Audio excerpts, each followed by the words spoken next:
Hello बच्चों, आइए प्रश्न को देखते हैं। एक समीकरण दे रखी है जिसमें हमें बोला है 1 माइनस आयोटा इस पूरे का मापांक और इसकी घात x बराबर है 2 की घात x के शून्येतर पूर्णांक मूलों की संख्या ज्ञात कीजिए।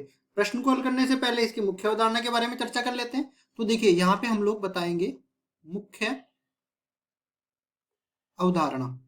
मुख्य अवधारणा में देखो, सबसे पहली चीज हम लोग बात करते हैं, कोई भी समिश्र संख्या दे रखी हो, मान लो z बराबर में a प्लस आयोटा b दे रखी है। अगर मेरे को z का मापांक याद करना है, मतलब कि a प्लस आयोटा b इस समिश्र संख्या का मापांक याद करना है, तो ये बराबर हो जाएगा a की घात 2 प्लस b की घात 2 का वर्गमूल। इसके अलावा हम लोग घातों के कुछ नियम भी बता देते हैं। घातों के नियम कहते हैं कि अगर a की घात n और बराबर हो a की घात m के, मतलब दोनों का आधार समान हो, तो घातें भी आपस में समान होती है, n बराबर में m हो जाता है।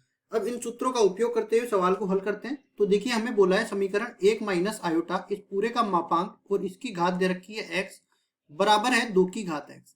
इसका मापांक निकालते हैं। तो हमने इस तरीके से इसका मापांक निकाला, तो 1 का वर्ग प्लस माइनस 1 का वर्ग और इस पूरे का वर्गमूल और पूरे की घात दे रखी है किसके बराबर, x के बराबर। ये बराबर दे रखा है 2 की घात x के, तो ये आ जाएगा वर्गमूल में 2 और इस पूरे की घात x और बराबर हो जाएगा 2 की घात x। फिर आगे इसको सरल करते हैं हम लोग। तो देखो, वर्गमूल में 2 को 2 की घात 1/2 लिख सकते हैं, तो ये बन जाएगा 2 की घात 1/2 इस पूरे की घात x बराबर में 2 की घात x। अब देखो, घातें आपस में घात की घात आपस में गुणा हो जाती है, मतलब 2 की घात x/2 और ये बराबर हो जाएगा 2 की घात x के।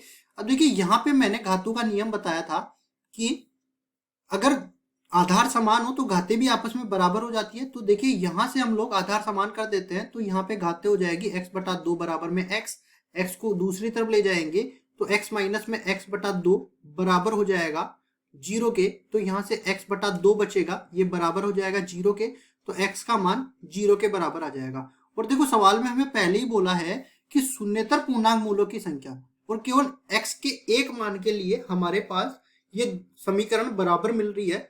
और जो भी शून्य है, और हमें शून्येतर का मतलब शून्य हल नहीं लेना है, हमें शून्य के अलावा जो भी हल आता है उन मूलों की संख्या बतानी है। तो केवल एक ही मूल मिल रहा है, तो हम लोग कहेंगे मूलों की संख्या, शून्येतर मूलों की संख्या, शून्येतर मूलों की संख्या 0 है।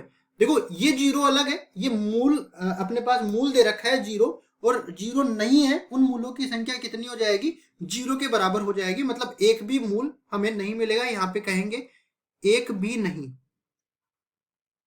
ठीक है, एक भी नहीं, यही हमारा उत्तर हो जाएगा। आशा करता हूं ये सवाल आपको समझ में आया होगा। धन्यवाद।